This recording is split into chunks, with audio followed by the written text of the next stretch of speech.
ആരോഹണ ഗീതങ്ങളിൽ അവൻ 139 സങ്കീർത്തനം നമുക്ക് ചേർന്ന് പാടി ദൈവത്തെ മഹത്വപ്പെടുത്താം. അവൻ എല്ലാവർക്കും ചേർന്ന് റെസ്പോൺസിബിലി അടുത്ത അവസാന വാക്യങ്ങൾ നമ്മൾ ചേർന്ന് പാടി കർത്താവിനെ സ്തുതിക്കാം. 8 വാക്യങ്ങൾ സങ്കീർത്തനത്തിലുണ്ട്. അമേൻ സ്തോത്രം ചെയ്യുന്നു. Let's all amen read Sam 130 റെസ്പോൺസിബിലി. എല്ലാവരും എടുത്തൊന്ന് വിശ്വസിക്കുന്നു. യഹോവേ, ആഴത്തിൽ നിന്ന് ഞാൻ നിന്നോട് നിലവിളിക്കുന്നു.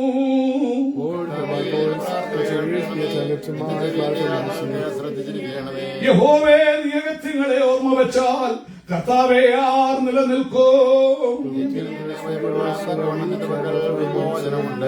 ഞാൻ യഹോവയ്ക്കായി കാത്തിരിക്കുന്നു, എന്റെ ഉള്ളം കാത്തിരിക്കുന്നു, അവന്റെ വചനത്തിൽ ഞാൻ പ്രത്യാശ വെച്ചിരിക്കുന്നു.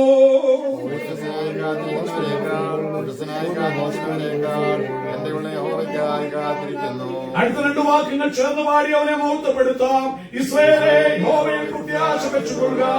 യഹോവയ്ക്ക് കൃപയും അവന്റെ പക്കൽ ധാരാളം വീണ്ടെടുപ്പുമുണ്ട്.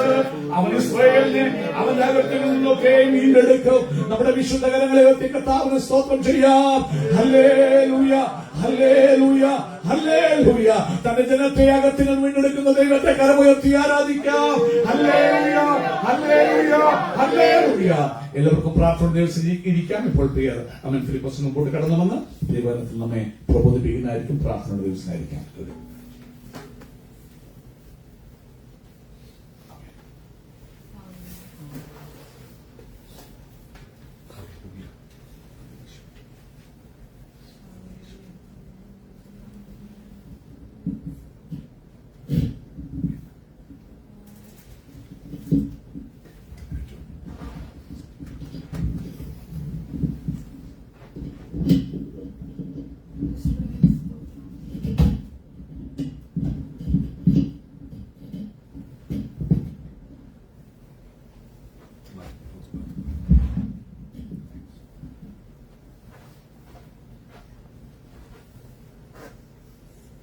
നന്ദി. ഹല്ലേലൂയ.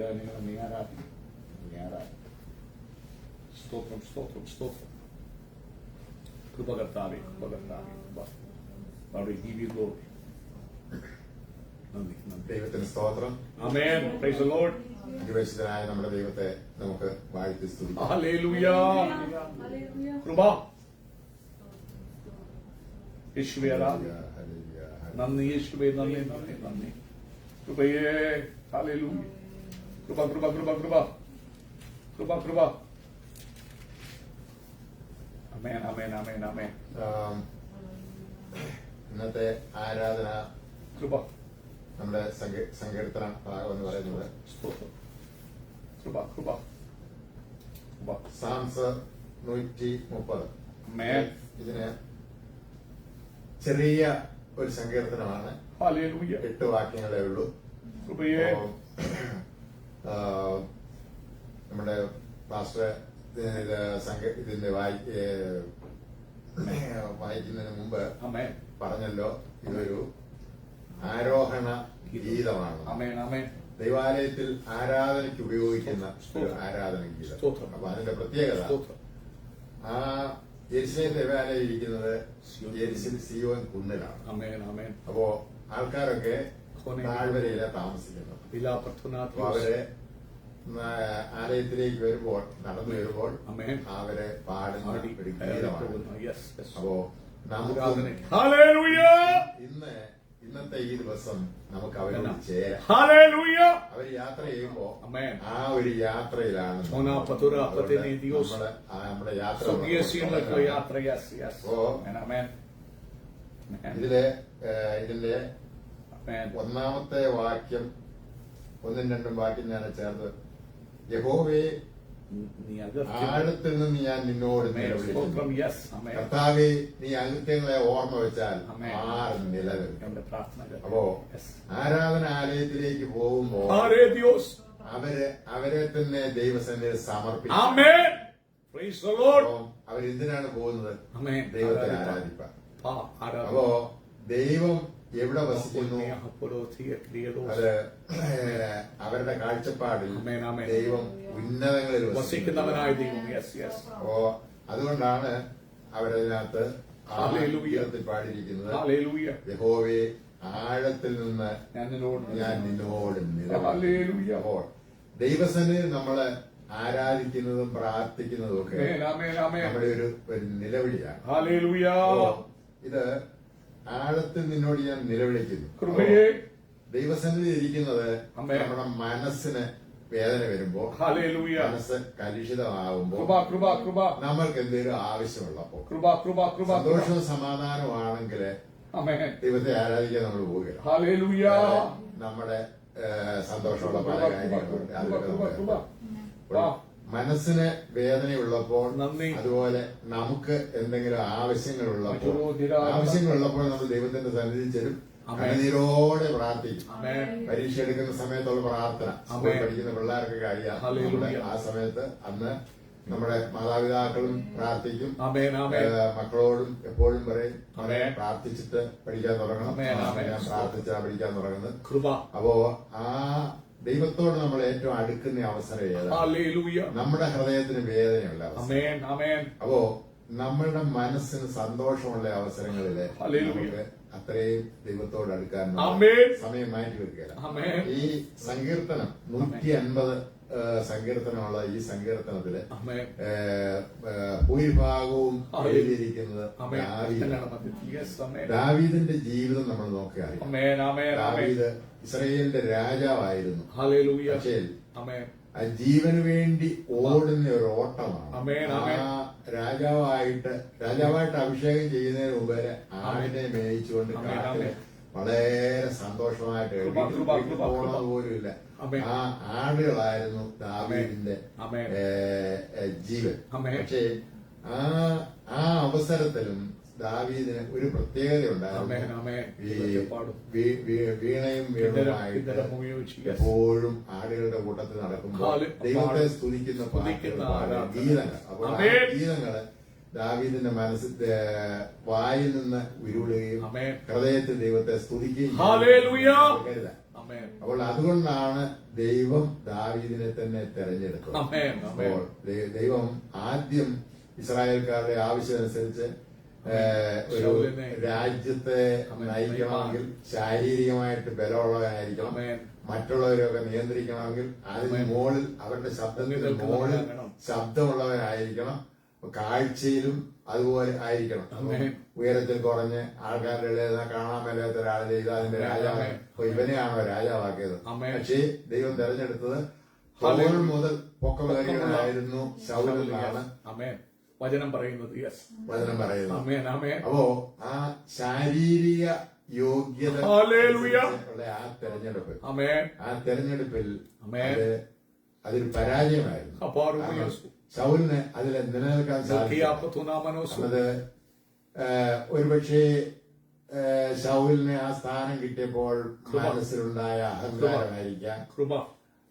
ഞാന് ഇസ്രായേലിലെ ചെറിയ കുലമാണ്, ബെന്യാമീൻ കുലമാണ് എന്റെ കുലം. അതില് ഞാൻ എന്റെ കുടുംബം വളരെ ചെറുതാണ്. പക്ഷെ ഞാൻ ഇന്ന് ഏത് നിലയിലാണ്? ഈ 12 ഗോത്രങ്ങളും അടങ്ങിയ ഇസ്രായേലിനെ നയിക്കുവാൻ വേണ്ടി ദൈവം തെരഞ്ഞെടുത്തിരിക്കുന്നത് എന്നെയാണ്. ഞാനാണ് ഇവരുടെ തലവൻ. ഞാൻ പറയുന്നതനുസരിച്ച് എല്ലാവരും ചെയ്തോണം. അപ്പോൾ ആ അഹങ്കാരത്തിൽ നിന്നും എടുത്ത് വന്നതാണ് ശൗലിന്റെ ആ വീഴ്ച. അപ്പോൾ ശൗലിന്റെ അഹങ്കാരം ദൈവസന്നിധി ഒരു പാപമാണ്. പക്ഷെ അതിനേക്കാൾ കൂടുതലായിട്ട് ദൈവത്തിന്റെ കൽപ്പനയ്ക്ക് വിരുദ്ധമായിട്ടുള്ള പ്രവർത്തനം. കൽപ്പന അനുസരിച്ചില്ല എന്ന് മാത്രമല്ല, അതിന് വിരുദ്ധമായിട്ട് പ്രവർത്തിക്കാം. ദൈവവചനത്തിന് ആ ഒരു വാല്യൂ കൊടുത്ത് നമ്മൾ ചിന്തിക്കണം. കാരണം നമ്മുടെ കയ്യില് ദൈവവചനമുണ്ട്. അപ്പോൾ ഈ വചനം ഇതിനനുസൃതമായിട്ടാണോ നടക്കുന്നത്? ഓരോ ദിവസവും നമ്മുടെ ചിന്തകളെ എങ്ങനെയാണ് പോകുന്നത്? നമ്മുടെ പ്രവൃത്തികൾ എന്താണ്? ദൈവസന്നിധിയിലെ ഇത് ദൈവത്തിന് ഹിതകരമായിരിക്കും ഒന്ന് വിലയിരുത്തണം. കാരണം ദൈവത്തിന് ഹിതകരമല്ല എങ്കിൽ ദൈവം എന്നും ക്ഷമിക്കത്തില്ല. കുറെയൊക്കെ ദൈവം ക്ഷമിക്കും. ഇതിനകത്ത് ഞാൻ മുന്നോട്ട് ഭാഗത്ത് കൊടുത്തിട്ടുണ്ട്. കാരണം കർത്താവ് യഹോവ ക്ഷമയുള്ളവനാണ്. ആമേൻ. ഇതിനകത്ത് ഈ ബൈബിളിൽ തന്നെ പറയുന്നത് യഹോവ തീഷ്ണതയുള്ള ദഹിപ്പിക്കുന്ന ദൈവമാകുന്നു, അഗ്നിയുമാണ്. ദഹിപ്പിക്കുന്ന അഗ്നിയുമാണ്. ആമേൻ, അപ്പോൾ ആമേൻ. തീഷ്ണതയുള്ളവനാണ്, അവൻ ദഹിപ്പിക്കുന്ന അഗ്നിയുമാണ്. ആമേൻ. അപ്പോൾ അവനോട് അടുക്കുന്ന വളരെ Jealous സൂക്ഷിച്ചു. God, yes. അപ്പോ ആ പഴയ നിയമകാലത്ത് ദൈവത്തോട് അടുക്കുന്ന വളരെ സൂക്ഷിച്ചു Sorry, മാത്രമേ Mina, അടുക്കാൻ Perkana, സാധിക്കുകയുള്ളൂ. Ramasiando. അത് ഇസ്രായേലിന്റെ മധ്യത്തിൽ ഞാൻ ആമേൻ. നിങ്ങളുടെ ഈ ദൈവം മനുഷ്യനെ സൃഷ്ടിച്ചപ്പോൾ തന്നെ Amen, amen. ദൈവത്തിന്റെ പ്ലാനും ആഗ്രഹവും നമ്മുടെ മനുഷ്യരോട് മുഖസിപ്പാൻ. കൂടെ വസിക്കും Hallelujah. എന്നുള്ളതായിരുന്നു. Wow. എന്നാൽ അതില് മനുഷ്യൻ തെറ്റിപ്പോയി. അതെ അപ്പാ. കാരണം ഒരു ദൈവത്തിനെ ക്ഷമിച്ചാൽ മതിയായിരുന്നല്ലോ എന്ന് നമ്മൾ ചിലപ്പോൾ വിചാരിക്കും. കാരണം ഒരു അനുഗ്രഹം ഉണ്ടാവില്ല. ആനന്ദല്ലേ. Amen. പക്ഷേ അത് ദൈവത്തെ സംബന്ധിച്ച് Amen. നമ്മൾ ബൈബിൾ വായിക്കും അറിയാം, ദൈവം ശുദ്ധമല്ലാത്തത് കൊണ്ട് അശുദ്ധിയിൽ വസിക്കുന്ന ദൈവമല്ല. Amen. അവൾ അശുദ്ധനോടുകൂടെ ദൈവത്തിന് വസിക്കാൻ സാധിക്കില്ല. Amen, amen, amen. അതുകൊണ്ടാണ് ദൈവം ആ പരദീസായിൽ നിന്ന് Amen. ആദമിനെ പുറത്താക്കിയത്. Amen. അപ്പോൾ അവിടെ ദൈവദൂതന്മാരും ദൈവം ഇറങ്ങി നിന്ന സ്ഥലമാണ്. Amen, അവിടെ amen. ഇവര് വസിച്ചാൽ അത് അശുദ്ധമായി Hallelujah. അവരോട് വസിക്കാൻ സാധിക്കത്തില്ല. Hallelujah. പുറത്താക്കി Hallelujah. ദൈവം പക്ഷെ അവർക്ക് ഈ ഇതിൽ നിന്നൊരു രക്ഷാകര പദ്ധതിയും അന്ന് തന്നെ ഒരുക്കുകയും ചെയ്തു. സ്തോത്രം, സ്തോത്രം. അതുകൊണ്ടാണ് ഇന്ന് നമുക്ക് ദൈവത്തോട് Hallelujah. ആ അനുഗ്രഹം. Amen. അത് അനേക തലമുറകള് കഴിഞ്ഞു പോയെങ്കിലും അത് ആയിരക്കണക്കിന് വർഷങ്ങൾ കഴിഞ്ഞു പോയെങ്കിലും Amen. Praise. അവർക്കാർക്കും ലഭിക്കാത്ത ഒരു അനുഗ്രഹം Hallelujah. നമുക്കിന്ന് ലഭിച്ചിരിക്കുന്നു. Hallelujah. ആ അനുഗ്രഹം നമ്മുടെ യോഗ്യത കൊണ്ടല്ല. അല്ല കർത്താവേ, അല്ല, അല്ല. അപ്പോൾ ഒരിക്കലും നമ്മള് അല്ല. ആ രീതിയിൽ ഒരിക്കലും നമ്മൾ Amen. അഹങ്കരിക്കാനോ ചിന്തിക്കാനോ ഇടയാകരുത്. Hallelujah. അത് ദൈവത്തിന്റെ കൃപയാണ്. Amen. വചനം നമ്മൾ പഠിക്കുമ്പോൾ അറിയാം, കൃപ, കൃപ, നമ്മൾ രക്ഷിക്കപ്പെടുന്നത് ദൈവത്തിന്റെ കൃപയാണ്. കൃപ, കൃപ, കൃപ, കൃപ. ആ പാപത്തിൽ നിന്ന് ദൈവം മനുഷ്യന് വിടുതൽ നൽകി. കൃപ. ഈ ഇസ്രായേലിനെ ഈജിപ്തിൽ നിന്നും വിടുവിച്ച് കൊണ്ടുപോകുമ്പോൾ Amen. മോശയോട് ദൈവം പറഞ്ഞത്, ഞാൻ നിങ്ങളുടെ മധ്യേ വസിക്കും, നിങ്ങൾ എനിക്കൊരു ആലയം പണിയുക. കൂടാരം ഉണ്ടാക്കും. Amen, amen. അപ്പോൾ ഇവരെ യാത്രയിലായതുകൊണ്ട് അവിടെ ഒരു പെർമനന്റ് ആയിട്ടൊരു ആലയം അവർക്ക് ഉണ്ടാക്കാൻ സാധിക്കില്ല. പക്ഷെങ്കിൽ ദൈവത്തിന് വസിപ്പാൻ ഒരു കൂടാരം ഉണ്ടാക്കി. Amen. അതിന്റെ മാതൃകയൊക്കെ സ്വർഗത്തിലുള്ള കൂടാരത്തിന്റെ അതേ മോഡലിലാണ് ദൈവം മോശയോട് പറഞ്ഞ് ദൈവം അതനുസരിച്ചാണ് മോശ അത് പണിതത്. നിർമ്മിച്ചതും. എന്നാൽ ഇതിന്റെ മധ്യത്തിൽ വസിച്ച് അധികം ദിവസങ്ങൾ ദൈവത്തിന് മനുഷ്യരോട് കൂടെ വസിക്കാൻ സാധിച്ചില്ല. കാരണം മനുഷ്യന്റെ ചിന്ത എപ്പോഴും ദൈവത്തിന് വിരുദ്ധമാണ്, ദോഷമാണ്. ദൈവത്തിൽ നിന്ന് എന്തൊക്കെ നന്മകൾ കിട്ടുമെന്ന് പറഞ്ഞു കഴിഞ്ഞാൽ അത് നമ്മൾ പെട്ടെന്ന് മറന്നുപോകും. അപ്പോ മിസ്രൈമിൽ നിന്ന് അവരെ വിടുവിച്ചു കൊണ്ടുവന്നു. വന്നു കഴിഞ്ഞാൽ അവർ ഈ ഇസ്രായേൽക്കാരുടെ മനസ്സിലും അത് തന്നെയാണോ അതുകൊണ്ടാണ് ദൈവം അവരുടെ മധ്യവസിക്കാതെ പോകേണ്ടത്. അതൊക്കെ നമ്മളെ ഈ പുറപ്പാട് പുസ്തകം വായിക്കുമ്പോൾ വിശദമായിട്ട് കൊടുത്തിട്ടുണ്ട്. അപ്പൊ നമുക്കത് വായിച്ച് മനസ്സിലാക്കാവുന്ന കാര്യങ്ങൾ. അതുകൊണ്ട് ദൈവം നമ്മോടടുത്ത് ജീവിക്കാനാണ് ആഗ്രഹിക്കുന്നത്. നമ്മള് വിടിരിക്കുന്ന എല്ലാവരും എന്നെക്കാൾ കൂടുതൽ ബൈബിൾ അറിയാവുന്നവരാണ്. ബൈബിളിനകത്ത് ഈ വചനത്തിനകത്ത് പറഞ്ഞിട്ടുണ്ട്, ദൈവത്തിന്റെ മന്ദിരം നമ്മുടെ ശരീരം. നമ്മുടെ ശരീരം ദൈവത്തിന്റെ മന്ദിരം. ദൈവം നമ്മോട് കൂടെ. അപ്പോ സ്വർഗത്തിൽ വസിക്കുന്ന ദൈവം, സ്വർഗത്തിലാണ് ദൈവത്തിന്റെ ഇതിനകത്ത് താഴോട്ട് വരുമ്പം ഇതിനകത്ത് വരുന്നുണ്ട്. ഇതിനകത്ത് ഈ ആദ്യത്തെ 2 വാക്യങ്ങള് ഞാൻ എടുക്കുകയാണ്. യഹോവേ, ആഴത്തിൽ നിന്ന് ഞാൻ നിന്നോട് നിലവിളിക്കുന്നു. കർത്താവേ, എന്റെ പ്രാർത്ഥന കേൾക്കണമേ. നിന്റെ ചെവി എന്റെ യാചനകൾക്ക് ശ്രദ്ധിച്ചിരിക്കുകയാണ്. അപ്പോൾ ദൈവസന്നിധിയിൽ സ്വയം ഒന്ന് സമർപ്പിക്കും. ഈ ആരോഹണ ഗീതം അവരാ യാത്ര ഇങ്ങോട്ട് തുടങ്ങുകയാണ്.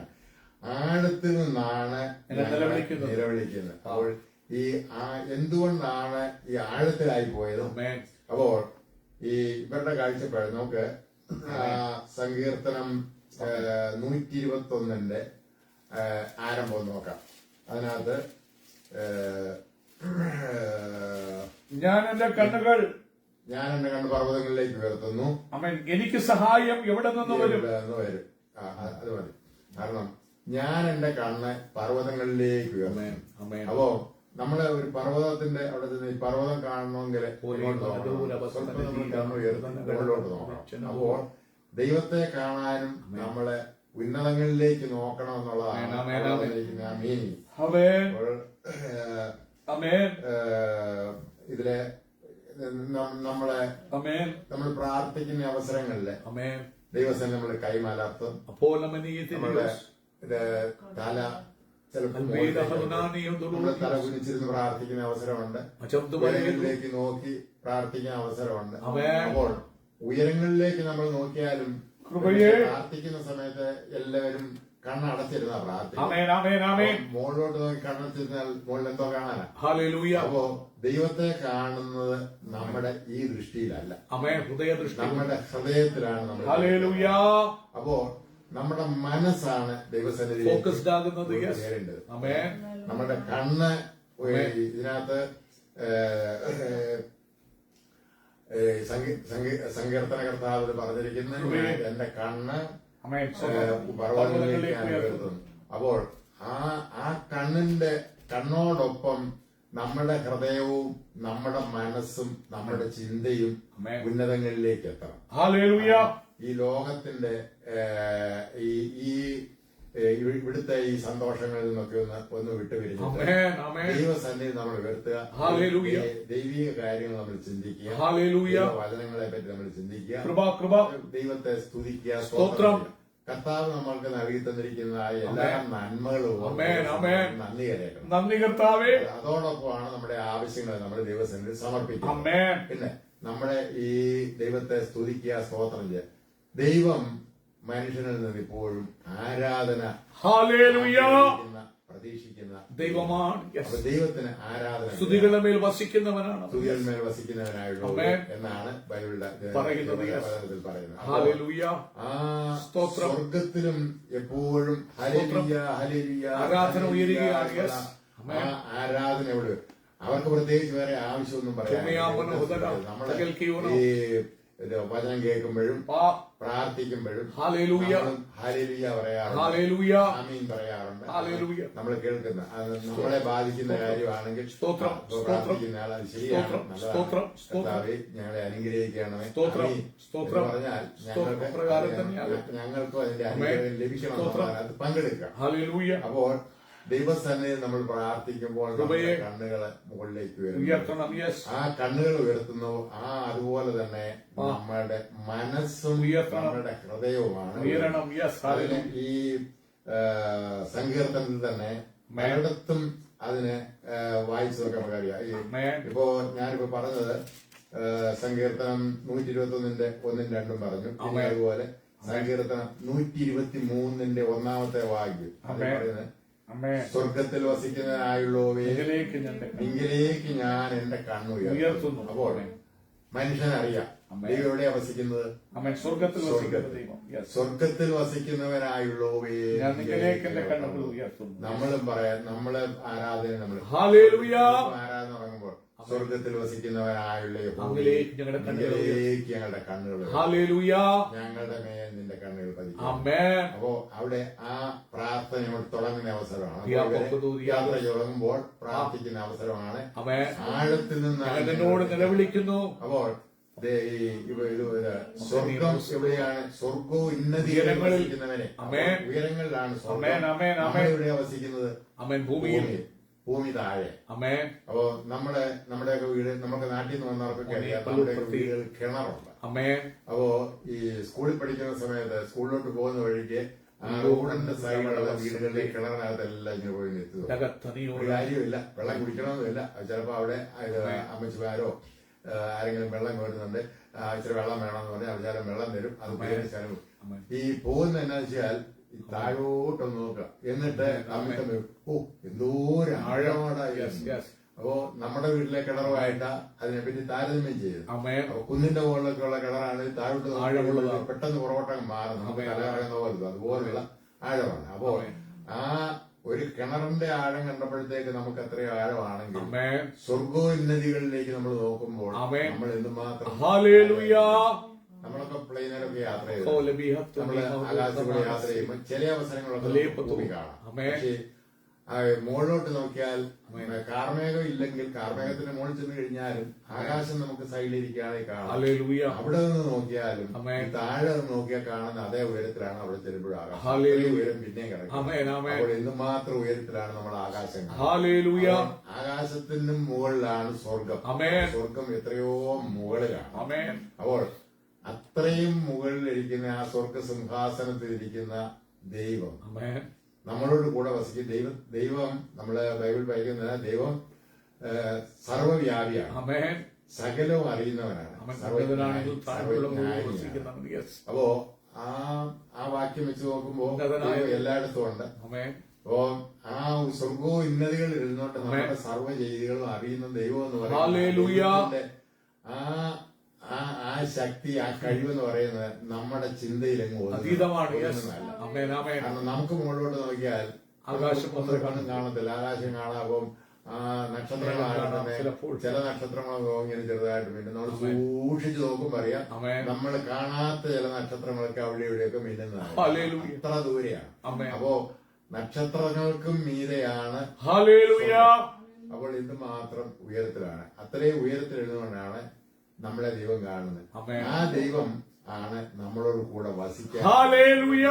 നമുക്ക് ഇഷ്ടമാണ് സ്വർഗത്തിൽ ഒന്ന് പോകണം. സ്വർഗത്തിനെ പറ്റി അതിനെപ്പറ്റി ഒന്ന് ഞാൻ സ്വർഗം അവിടെ സ്വർണ്ണ വീതികളുണ്ട്, സ്വർണ്ണ വാസസ്ഥലങ്ങളൊക്കെ ഉണ്ട്. അതിലൊക്കെ വസിക്കാൻ വേണ്ടിയാണ് നമ്മളെ ആഗ്രഹിക്കുന്നത്. അപ്പോ അതിന് ആ ഭവനം, നല്ല ഭവനം നമുക്ക് ലഭിക്കണം. എന്ത് ചെയ്യണമെന്നുള്ളത് ഈ വചനത്തിൽ പറയുന്നുണ്ട്. അപ്പോ ഈ വചനം അറിയാനും ഇത് കേൾക്കാനും നമ്മൾ ജനിച്ചപ്പോൾ തന്നെ ഈ വചനത്തിൽ കൂടെ വളരാനും ദൈവം നമുക്കൊരു കൃപ ചെയ്തു. ദൈവത്തിന്റെ കൃപയാണ്. അത് ലഭിക്കാത്ത ആൾക്കാരെ ഓർത്ത് നമുക്ക് അവർക്ക് വേണ്ടി പ്രാർത്ഥിക്കണം.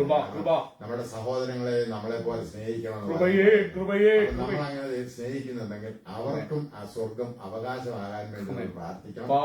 അതിനുവേണ്ടി വചനത്തിൽ എന്താണോ പറഞ്ഞിരിക്കുന്നത് ആ അനുഷ്ഠാനങ്ങളൊക്കെ നമ്മൾ ചെയ്യണം. നമുക്ക് ഇതിനകത്ത് ഞാൻ അവിടെ പറയുന്ന കാര്യത്തിനകത്ത് അത് വരുന്നുണ്ട്. ഇപ്പൊ അതിനെപ്പറ്റി പറയേണ്ട ആവശ്യമില്ല. അതുകൊണ്ട് അപ്പോൾ ഈ സ്വർഗം മനുഷ്യൻ ആഴത്തിൽ നിന്ന് ഞാൻ നിന്നോട് നിലവിളിക്കുന്നു എന്ന് പറയുമ്പോൾ ആ സ്വർഗോന്നതികളിലാണ് ദൈവം വസിക്കുന്നത്. ദൈവം ഉന്നതങ്ങളിലാണ് വസിക്കുന്നത്. തെളിവായിട്ടാണ് ഞാൻ ഇപ്പം ബാക്കി വേറെ പല ചാപ്റ്ററിൽ ഞാനത് മെൻഷൻ ചെയ്തിട്ടുണ്ട്. അതിന് 143 8 വാക്യം അതിനകത്ത് പറയുന്നത്, രാവിലെ നിന്റെ ദയ എന്നെ കേൾക്കുമാറാക്കണമേ. ഞാൻ നിന്നിൽ ആശ്രയിക്കുന്നുവല്ലോ. ഞാൻ നടക്കേണ്ടുന്ന വഴി എന്നെ അറിയിക്കണമേ. ഞാൻ എന്റെ ഉള്ളം നിന്നിലേക്ക് ഉയർത്തുന്നു. അപ്പോൾ ദൈവത്തോട് നമ്മുടെ പ്രാർത്ഥന, രാവിലെ നിന്റെ ദയ എന്നെ കേൾക്കുമാറാക്കണമേ. അപ്പൊ ദൈവത്തിൽ നിന്ന് നമുക്ക് ദയ വേണം, കരുണ വേണം. ഞാൻ നിന്നിൽ ആശ്രയിക്കുന്നു. എന്റെ ആശ്രയം നീ മാത്രമാണ്. അത് നമ്മൾ ദൈവത്തിന് സമർപ്പിച്ചു. ഞാൻ നടക്കേണ്ടുന്ന വഴി എന്നെ അറിയിക്കണമേ. ഇത് നമുക്ക് വഴി ദൈവം അറിയിക്കുന്ന വഴിയാണ് നമ്മൾ നടക്കുന്നത്. ദൈവം നമ്മളെ വഴി കാണിച്ചിട്ടുണ്ട്, അറിയിച്ചിട്ടുണ്ട്. അപ്പോൾ നമ്മൾ ദൈവത്തെ സ്നേഹിക്കുന്നുവെങ്കിൽ നമ്മൾ ആ വഴി നമ്മൾ തിരഞ്ഞെടുക്കണം. വഴി തെറ്റിപ്പോയതിന്റെ അനുഭവം നമുക്കറിയാവും. വഴിതെറ്റിപ്പോയ ദൂതനുണ്ട്. ആ ദൂതന്റെ ഇന്നത്തെ അവസ്ഥ നമുക്കറിയാം. സ്വർഗത്തിൽ നിന്ന് തള്ളപ്പെട്ടു പോയി. അതിൽ അത്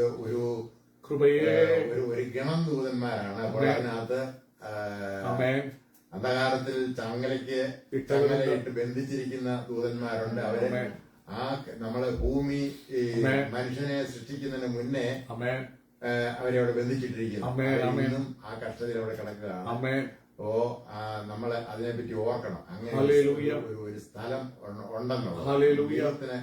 ദൈവത്തിന് ഹിതമല്ലാതെ അല്ലെങ്കിൽ ദൈവത്തിന് വിരുദ്ധമായിട്ട് പ്രവർത്തിക്കുന്ന ശക്തികളെ ദൈവം അടച്ചിടുന്ന ഒരു സ്ഥലമുണ്ട്. ആ സ്ഥലത്തിന്റെ ഭീകരതയൊക്കെ നമ്മൾ ഈ ബൈബിളിൽ നിന്ന് നമുക്ക് അറിയാൻ കാണാവുന്നതാണ്. നമുക്ക് ആ ഭീകരതയല്ല അറിയേണ്ടത്. നമുക്ക് സ്വർഗത്തിൽ കിട്ടുന്ന സൗഖ്യങ്ങളും സന്തോഷവും സമാധാനവും എന്താണെന്ന് നമ്മൾ അറിയണം. ഹല്ലേലൂയ. നമ്മൾ അറിഞ്ഞാൽ മതി. കാരണം കൃപ. ആ പീഡന സ്ഥലത്തേക്ക് പോകാൻ നമ്മൾ ആരും ആഗ്രഹിക്കും. ഹല്ലേലൂയ. അപ്പം അവരുടെ ആ പീഡനം എന്തോ ആണെന്നുള്ളത് ജസ്റ്റ് ഒന്ന് ഹല്ലേലൂയ. മനസ്സിലാക്കി. സ്തോത്രം സ്തോത്രം. അപ്പോൾ അടുത്ത വാക്യം ഈ ഉന്നതങ്ങളിലാണ്. സാംസ് 144 വേഴ്സ് 5. ആമേൻ ആമേൻ. ആ വചനം പറയുന്നത് ഇങ്ങനെയാണ്: സ്തോത്രം. യഹോവേ, ആകാശം ചായ്ച്ച് ഇറങ്ങി വരയണമേ.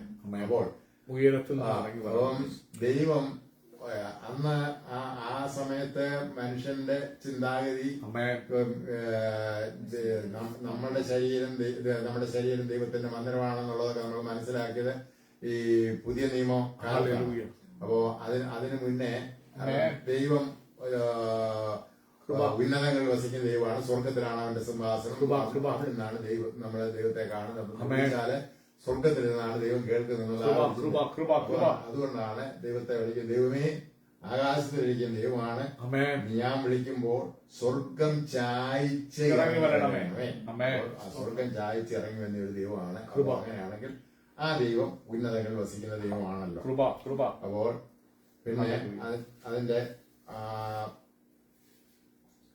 സങ്കീർത്തനം തന്നെ 144:7 അതിനകത്ത് പറയുന്നത്, ഉയരത്തിൽ നിന്ന് തൃക്കൈ നീട്ടി എന്നെ വിടുവിക്കണം. അപ്പോൾ ഉയരത്തിൽ നിന്ന് തൃക്കൈ നീട്ടി എന്നെ വിടുവിക്കണം. അവിടെ ഇരുന്നുകൊണ്ട് കർത്താവിന് കൈ നീട്ടി നമ്മളെ വിടുവിക്കാൻ സാധിക്കും. അപ്പോൾ അത് എങ്ങനെയാ എന്താന്ന് ചോദിച്ചാൽ ദൈവത്തിന്റെ കൈക്ക് എന്തുമാത്രം നീളമുണ്ടെന്നോ അതൊന്നും നമ്മൾ ചോദിക്കേണ്ട കാര്യമില്ല. അതൊന്നും ചിന്തയില് വരുന്ന കാര്യമില്ല. ദൈവം അവിടുന്ന് താഴെ ഇറങ്ങി വരാൻ നമ്മൾ വിളിച്ച ഇത്രയും മോളിരിക്കുന്ന നമ്മൾ ഇവിടുന്ന് നാട്ടിലോട്ട് യാത്രയ്ക്ക് പോവുകയാണെങ്കിൽ ഇവിടുന്ന് എത്രയാ 10,000 12,000 കിലോമീറ്റർ ദൂരമേ ഉള്ളൂ. അതിന് നമ്മള് 1-2 ദിവസം എടുക്കും. അപ്പോ നമ്മൾ ദൈവത്തെ വിളിച്ചു കഴിഞ്ഞാൽ ദൈവത്തിന്റെ സഹായം നമുക്ക് ലഭിക്കണമെങ്കിൽ എത്ര എടുക്കും. അതിനകത്ത് ദൈവം സഹായിക്കാൻ ആഗ്രഹിച്ചിട്ടും താമസം വന്ന അവസരം നമുക്ക് ഈ ദാനിയേല് ഉപവസിച്ച് പ്രാർത്ഥിച്ചപ്പോൾ ആരംഭത്തിൽ തന്നെ കൽപ്പന പുറപ്പെടുവിച്ചു. പക്ഷേ അത് ആ കൽപ്പനയും കൊണ്ടുവന്ന ദൂതനെ പാഴ്സി പ്രഭു ആ ദൂതനെ തടഞ്ഞു എന്നാണ് നമ്മൾ ബൈബിൾ വായിക്കുന്നത്. അപ്പോൾ അത് അന്ധകാര ശക്തിയാണ് ആ ദൂതനുമായിട്ട് പടവെട്ടിയപ്പോൾ ഒരു സ്വർഗീയ ദൈവത്തിന്റെ സന്നിധിയിൽ നിൽക്കുന്ന ദൈവദൂതനോട് മല്ല് പിടിക്കണമെങ്കിൽ അവനും ശക്തി കുറഞ്ഞതൊന്നും അല്ല. അവനെ ആ ദൂതനെ തടഞ്ഞു നിർത്തി. പിന്നെ മിഖായേലിന്റെ സഹായത്തോടെയാണ് വന്നപ്പോഴത്തേക്ക് വരുന്നത്. അപ്പോ അന്നേരത്തേക്ക് 2 സമയം കഴിഞ്ഞു. ദൂതൻ വന്നു. ആ ദൂതന്റെ കാര്യം സാധിച്ചു. അപ്പോ ഒരു ശക്തിക്കും ദൈവന്മാരെ തടയാൻ സാധിക്കത്തില്ല. ദൈവത്തിന്റെ ശക്തിക്കും ഇങ്ങനെ ഒരു ശക്തിയുമില്ല. പിന്നെ അതിനകത്ത് തടസ്സങ്ങൾ ഉണ്ടാക്കാം. കാരണം നമുക്ക് ദൈവം നൽകിയിരിക്കുന്ന തടസ്സങ്ങൾ ഉണ്ടാകുമ്പോൾ നമ്മള് മനസ്സിലാക്കിക്കോണം. ഇതിനകത്ത് പൈശാചിക അപ്പോൾ അതിനുവേണ്ടി നമ്മൾ പ്രത്യേകം ദൈവസന്നിധിയിൽ മുട്ടിപ്പായിട്ട് നമ്മൾ ഇനിയും സാം 145:18 അതിനകത്ത് പറയുന്നത്, യഹോവ തന്നെ വിളിച്ചപേക്ഷിക്കുന്ന ഏവർക്കും സത്യമായി തന്നെ വിളിച്ചപേക്ഷിക്കുന്ന ഏവർക്കും. അപ്പോ സ്വർഗം ഉയരങ്ങളിലാണ് വസിക്കുന്നത്, നമ്മള് ആഴങ്ങളിലാണ് വസിക്കുന്നത്. എങ്കിലും സത്യമായിട്ട് ദൈവത്തെ വിളിച്ചപേക്ഷിച്ച നമ്മുടെ ഈ ഭവനത്തിന്റെ മുറിയും ദൈവം ആ നിമിഷം അതാണ് ഈ വചനത്തിൽ പറയുന്നത്. യഹോവ തന്നെ വിളിച്ചപേക്ഷിക്കുന്ന ഏവർ സത്യമായി തന്നെ വിളിച്ചപേക്ഷിക്കുന്ന. അപ്പോ ഞാന് വിളിച്ചപേക്ഷിച്ചു, എന്നിട്ട് ദൈവത്തെ ഞാൻ കണ്ടില്ലല്ലോ, ദൈവം വന്നില്ലല്ലോ, ദൈവം എനിക്ക് ചെയ്തില്ലല്ലോ എന്ന് നമ്മൾ പരാതി പറയും. വിളിച്ചപേക്ഷിക്കുന്നിടത്ത് ഒരു സെൻസ് സത്യമായി തന്നെ ദൈവസന്നിധിയില് നമ്മളെ സത്യമുള്ളവരാണോ എന്നുള്ളത് നമുക്ക് നിങ്ങളെല്ലാവരും വായിച്ചിട്ടുണ്ടായിരിക്കും. പാപിയുടെ പ്രാർത്ഥന ദൈവം കേൾക്കുന്നില്ല എന്ന് പറയുന്നുണ്ട്. അപ്പോ അങ്ങനെയാണെങ്കിൽ നമ്മുടെ പ്രാർത്ഥന ദൈവം കേൾക്കും. അതേ ബൈബിളിൽ തന്നെ ഒരു വചനമുണ്ടല്ലോ, ജീവനോടിരിക്കുന്ന മനുഷ്യന് നീതിമാനായവൻ ആരുമില്ല, പിന്നെ ആരുടെ പ്രാർത്ഥന ദൈവം കേൾക്കും. അപ്പോൾ ദൈവം നമ്മുടെ പ്രാർത്ഥന കേൾക്കുന്നത് നമ്മുടെ വിശുദ്ധി പോലെ നമ്മളെ വിശുദ്ധീകരിക്കുന്നെങ്കിൽ ദൈവത്തിന്റെ കൃപയാണ്. ആ കൃപയ്ക്ക് വേണ്ടി നമ്മൾ പ്രാർത്ഥിക്കണം. ലഭിക്കണമെന്നുണ്ടെങ്കിൽ നമ്മളെ ദൈവഹിതത്തിനനുസൃതമായിട്ട് നമ്മൾ ജീവിക്കണമെങ്കിൽ എന്ത് വേണം? വചനം നമ്മൾ സത്യമറിയണം, നമ്മൾ എന്ത് ചെയ്യണം, എന്ത് ചെയ്യരുത് നമ്മൾ അറിയണം.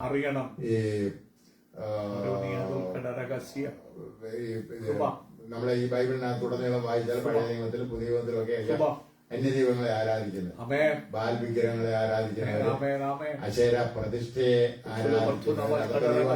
ആരാധിക്കുന്നവരും രാജാക്കന്മാരും അധികാരങ്ങളിൽ ഒക്കെ അതിനുവേണ്ടി അതിന്റെ പുറകെ പോകുന്നവരുണ്ട്, സത്യദൈവത്തെ അറിയാത്തവർ. അപ്പോ ഇവരൊക്കെ വിഗ്രഹങ്ങളെയൊക്കെ ആരാധിക്കുന്ന അവരതിന്റെ പുറകെ പോകുന്നുണ്ട്. അതുകൊണ്ടും അവർക്ക് അനുഗ്രഹം കിട്ടുന്നുണ്ടെന്ന് വേണം നമ്മൾ ധരിക്കാൻ. അവരതിനകത്ത് നിലനിൽക്കുകയില്ല. വായിക്കുമ്പോൾ തന്നെ അറിയാം, അങ്ങനെയുള്ള ആരാധനയിൽ നിന്നും ആളുകൾക്ക് ധനസമ്പാദന ഉണ്ടാക്കി കൊടുത്ത മൂർത്തികളൊക്കെ ഉണ്ടായിരുന്നു. അപ്പൊ അത് പൈശാചിക ശക്തികളാണ്. അപ്പോൾ ആ പൈശാചിക ശക്തികളും ദൈവം ആഗ്രഹിക്കുന്ന പോലെ ചില കാര്യങ്ങളൊക്കെ ചിലപ്പോൾ ചെയ്തു കൊടുത്തെന്ന് വരും. അത് നിലനിൽക്കുന്നതല്ല. ദൈവം നമ്മളെ അനുഗ്രഹിച്ചാൽ നമ്മൾ ദൈവസന്നിധിയിൽ നിന്ന് ഒരിക്കലും ദൈവകൃപയിൽ നമ്മളെ അകന്നു പോകത്തില്ല, തള്ളിക്കളയത്തില്ല. ഈ പിശാചിനെ പൂജിക്കുന്നവർക്ക് പിശാചിന് ഇഷ്ടമില്ലാത്ത എന്തെങ്കിലും കാര്യം വന്നു കഴിഞ്ഞാൽ അവന് തിരിഞ്ഞു ആ ആളിന് ദോഷമായിട്ട് തന്നെ ചെയ്യാൻ പിശാചി മടിക്കുന്നു. ദൈവം ഒരുത്തർക്കും ദോഷം ചെയ്യുന്ന ദൈവം. നമുക്ക് ഒരു ദോഷവും ചെയ്യാത്തവനാണ് ദൈവം. ദോഷം ചെയ്യാൻ ദൈവം വിചാരിക്കും. ദോഷം വരുന്നെങ്കിൽ അത് നമ്മുടെ പ്രവർത്തിയുടെ ദോഷം. അപ്പോ പിന്നെ ഈ 145:19 തന്റെ ഭക്തന്മാരുടെ ആഗ്രഹം അവൻ സാധിപ്പിക്കും, അവരുടെ നിലവിളി കേട്ട് അവരെ രക്ഷിക്കും. അത് നമ്മള് ഇതിന്റെ താഴോട്ടുള്ള വചനം വായിക്കുമ്പം അത് നമുക്കത് അറിയാൻ സാധിക്കും. അപ്പോൾ ഈ വാക്യത്തിൽ പറഞ്ഞിരിക്കുന്നത് തന്റെ ഭക്തന്മാരുടെ ആഗ്രഹം അവൻ സാധിപ്പിക്കും, അവരുടെ നിലവിളി കേട്ട് അവരെ രക്ഷിക്കും. നമുക്ക് ഒരാവശ്യമുണ്ടെങ്കിൽ അത് ദൈവസന്നിധിയില് ദൈവത്തിന് ഹിതകരമായതാണെങ്കിൽ പറഞ്ഞാൽ നമ്മളിപ്പം നമ്മുടെ അയൽവക്കക്കാരോട് ദോഷം ഉണ്ടാകാൻ വേണ്ടി പ്രാർത്ഥിച്ചാൽ ദൈവം കേൾക്കുന്ന ശക്തിയാണ്. അപ്പോ നമ്മുടെ ആഗ്രഹം അവൻ സാധിപ്പിക്കും, എന്റെ ഭക്തന്മാരുടെ ആഗ്രഹം സാധിപ്പിക്കും, അവരുടെ നിലവിളി കേട്ട് അവരെ രക്ഷിക്കും. പിന്നെ ഈ സാംസ് നമ്മളെ സങ്കീർത്തനം തുടങ്ങുന്നത് അതിന്റെ 1-ാം അധ്യായം 1-ാമത്തെ ചാപ്റ്ററിന്റെ അവസാനത്തെ വാക്യത്തിൽ പറഞ്ഞു, യഹോവ നീതിമാന്മാരുടെ വഴി അറിയുന്നു, ദുഷ്ടന്മാരുടെ വഴിയോ നാശകരമാകും. ദുഷ്ടന്റെ വഴി എന്താണെന്നുള്ളത് നമ്മള് ഈ സങ്കീർത്തനം തുടങ്ങുമ്പോൾ ഇത് ഇപ്പം ഇതിനകത്ത് ഈ ഇത്രയും വാക്യങ്ങളൊക്കെ വായിച്ചതിനകത്ത് അതിന്റെ എല്ലാം ഓരോ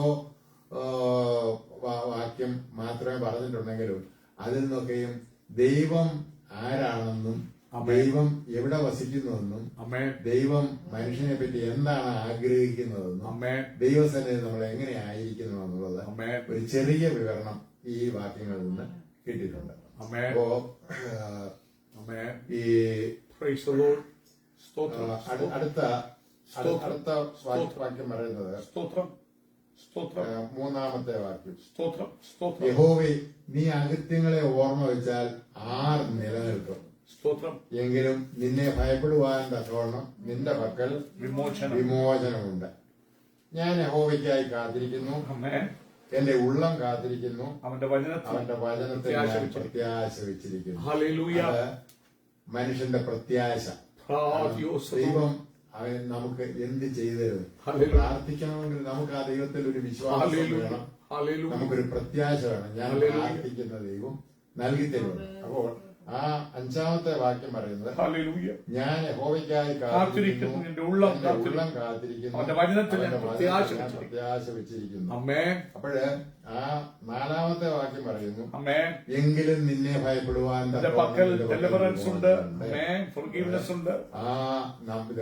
ഈ ഭക്തൻ ദൈവത്തോട് തന്നെ ഒരു ചോദ്യം, കർത്താവേ നീ അകൃത്യങ്ങളെ ഓർമ്മ വെച്ചാൽ ആർക്ക് നിലനിൽക്കാൻ പറ്റും? നമുക്ക് ദൈവത്തോട് ചോദിക്കേണ്ടതാണ്, കർത്താവേ നീ അകൃത്യങ്ങൾ നമുക്ക് ആർക്കെങ്കിലും പറയാൻ സാധിക്കുമോ ഞാൻ ഒരകൃത്യവും ചെയ്യുന്നില്ല? ഒരിക്കലുമില്ല. അപ്പൊ പിന്നെ ദൈവസൻ കർത്താവേ നീ അകൃത്യങ്ങളെ ഓർമ്മ വെച്ചാൽ നമ്മുടെ ഇന്ന് നമുക്ക് ഈ വചനത്തിൽ നിന്ന് കിട്ടിയ അറിവുകൊണ്ടാ ഈ നമ്മുടെ അകൃത്യങ്ങളെ മറയ്ക്കുന്ന ഒരു ദൈവമുണ്ട്.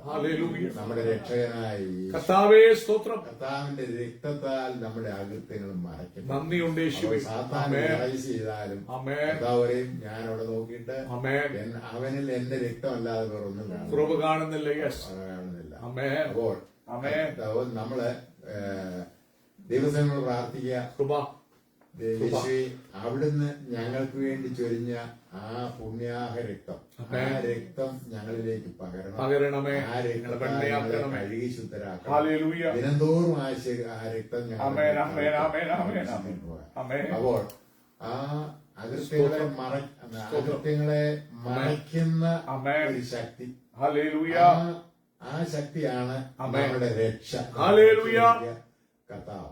അപ്പോൾ അതാണ് ഈ 3 യഹോവേ നീ അകൃത്യങ്ങളെ ഓർമ്മ വെച്ചാൽ ആർ നിലനിൽക്കും? എങ്കിലും നിന്നെ ഭയപ്പെടുവാൻ വിമോചനമുണ്ട്. അപ്പോൾ ആ വിമോചനം നമുക്ക് ലഭിക്കണമെങ്കിൽ വചനത്തിൽ പ്രത്യാശ വെക്കുന്നു. ഞാൻ യഹോവയ്ക്കായി അപ്പം അത് നിന്റെ വചനമുണ്ട്. ഞാൻ യഹോവയ്ക്കായി കാത്തിരിക്കുന്നു, എന്റെ ഉള്ളം കാത്തിരിക്കുന്നു, മനസ്സും നിന്റെ സന്നിധിയിൽ തന്നെയുണ്ട്. അവന്റെ വചനത്തിൽ ഞാൻ പ്രത്യാശ, വചനത്തിൽ പ്രത്യാശ വെച്ചിരിക്കണമെന്ന് നമ്മൾ അറിയാം. നല്ല ദൈവത്തന്മാര് ഈ ബൈബിളിലുള്ള വചനങ്ങൾ പോട്ട് കർത്താവ് നിന്റെ ആ വചനം നീ എനിക്ക് ഓഫർ ചെയ്തിരിക്കുന്നു, അവകാശം പറഞ്ഞ ദൈവം. നമ്മള് കർത്താവേ നീ കൃപയും കരുണയും പറഞ്ഞു. അപ്പോൾ ഞാന് എന്റെ ദോഷങ്ങളെ മറക്കുവാൻ തക്കവണ്ണം നീ കൃപയുള്ളവനാണ്, കരുണയുള്ളവനാണ്, നിന്റെ ദയ വലുതാണ്. അപ്പൊ പറഞ്ഞു വേണം നമ്മൾ പ്രാർത്ഥിക്കാൻ. താഴോട്ട് വരുമ്പോ എനിക്ക് അതിനെപ്പറ്റി കൂടുതലായിട്ട് പറഞ്ഞിട്ടുണ്ട്. അപ്പോ ഈ 3 വാക്യം വെച്ചോണ്ട് അപ്പോ നമ്മള് പാപികളാണ്, നമ്മളെ ദൈവസേനയിൽ പ്രാർത്ഥിക്കുന്നു, ദൈവം പരിഹാരം തരും. ഈ 1-ാമത്തെ യഹോവ കൃത്യങ്ങളെ ഓർമ്മ വെച്ചാൽ കർത്താവേ അപ്പോ ആ അവസരം തന്നെ അതിന്റെ ഉത്തരവും ഈ ഭക്തൻ അറിയാം.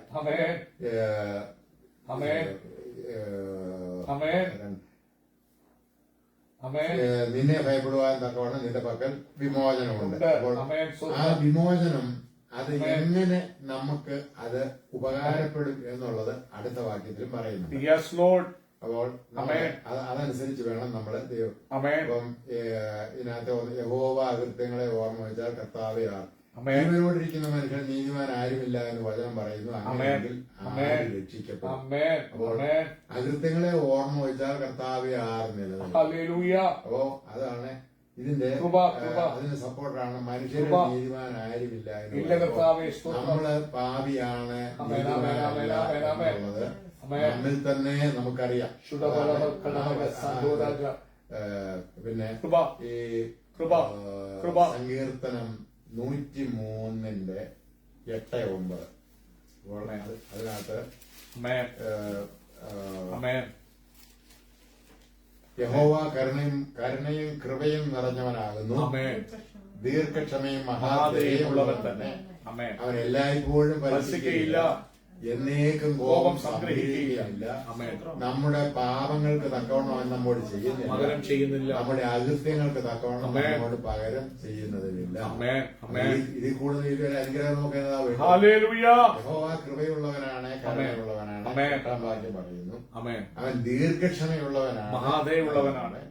അവൻ എല്ലായ്പ്പോഴും ഭരിച്ചിരിക്കുകയില്ല. ദീർഘക്ഷമയുള്ളവനാണ്. നമ്മൾ കൊച്ചുപിള്ളേരോട് തൊട്ടുപോകാരെന്ന് പറയുന്നത് ഓടിക്കാറില്ല. കാരണം കർത്താവിനറിയാൻ നമ്മുടെ ബലം. നാം പൊടി എന്ന് അവൻ ഓർക്കുന്നു എന്നുള്ളതും ഇതിന്റെ താഴോട്ട് വരുന്ന വാക്യങ്ങളിൽ നമ്മൾ വായിക്കുന്നുണ്ട്. അപ്പോൾ യഹോവ കൃപയും കരുണയും നിറഞ്ഞവനാകുന്ന മഹാദയം ഉള്ളവൻ തന്നെ. എല്ലായ്പ്പോഴും വത്സിക്കുകയില്ല, അവൻ എന്നേക്കും കോപം സംഗ്രഹിക്കുകയുമില്ല. നമ്മുടെ പാപങ്ങൾക്ക് തക്കവണ്ണം നമ്മോട് ചെയ്യുന്നില്ല, നമ്മുടെ അകൃത്യങ്ങൾക്ക് തക്കവണ്ണം നമ്മോട് പകരം ചെയ്യുന്നതുമില്ല. അത് നമ്മുടെ മനസ്സിലുണ്ടെങ്കിൽ ഈ വാക്യങ്ങൾ ഉപയോഗിച്ച് നമുക്ക് ദൈവത്തോട് പ്രാർത്ഥിക്കാം. നമ്മള് അകൃത്യം ചെയ്യാൻ ഓരോ ദിവസവും നമ്മൾ ചെയ്യുന്ന കാര്യങ്ങളൊന്നും കുറച്ച് കഴിയുമ്പോൾ നമ്മൾ ഓർക്കുക. ഇപ്പോ കുറച്ചു മുമ്പേ നടന്ന സംഭവം എന്താണെന്നുള്ളത് ഒരു കണക്കിന് ഈ പ്രായം ചെല്ലുന്ന മനുഷ്യർക്ക് ഒരു അനുഗ്രഹവുമാണ്. അത് മറ്റുള്ള തരത്തിലുള്ള ഒരു ദോഷവും. വേണ്ടാത്ത കാര്യങ്ങളൊന്നും ഓർക്കുകയല്ല. ഓർമ്മ വരുമ്പോഴല്ലേ ഇതെല്ലാം ഇങ്ങനെ മനസ്സിലേക്ക് തേട്ടി മറക്കേണ്ട കാര്യങ്ങളൊക്കെ മറക്കാനുള്ള കൃപ ദൈവം നൽകണം. അപ്പോ ഈ ദൈവത്തിന്റെ ഈ കരുണയെ പറ്റി ഈ സങ്കീർത്തനകർത്താവ് താഴോട്ട് വിവരിച്ചിരിക്കുന്നത് അതിന്റെ 11, 12, 13 വാക്യങ്ങൾ പറഞ്ഞാൽ, ആകാശം ഭൂമിക്ക് മീതെ ഉയർന്നിരിക്കുന്നത് പോലെ അവന്റെ ദയ തന്റെ ഭക്തന്മാരോട് വലുതായിരിക്കുന്നു. ഉദയം അസ്തമയത്തോട് അകന്നിരിക്കുന്നത് പോലെ അപ്പോൾ നമ്മുടെ ലംഘനങ്ങളെ ഓർത്ത് നമ്മൾ ഭാരപ്പെടേണ്ട. നമ്മളിൽ നിന്ന് അപ്പനെ മക്കളോട് കരുണ തോന്നുന്ന പോലെ മക്കളോട് കരുണ തോന്നുന്നു. അപ്പോൾ നമ്മളെ കരുണയും ദയയും പറഞ്ഞു കഴിഞ്ഞാൽ നമുക്ക് ഏറ്റവും കൂടുതൽ കരുണയും ദയയുള്ളതാരാ? നമ്മുടെ കുഞ്ഞുങ്ങളോട്. അത് കൊച്ചു കുഞ്ഞായിരിക്കുമ്പോൾ കൊച്ചുകളുടെ പ്രായവും കുശൃതിയാവുമ്പോൾ കുറച്ചൊക്കെ നിയന്ത്രണം വരും. കുറച്ചുകൂടെ പ്രായമായി ഇതിനോടല്ല പറയാ ചെയ്യണമെന്ന് പറഞ്ഞാൽ ദേഷ്യപ്പെടും. അപ്പോ ഭർത്താവ് അപ്പന് മക്കളോട് കരുണ തോന്നുന്ന പോലെ ഭക്തന്മാരോട് കരുണ തോന്നുന്നു. താഴോട്ട് വായിച്ചാല് ഈ കർത്താവിന്റെ കരുണയെ പറ്റിയാണ്.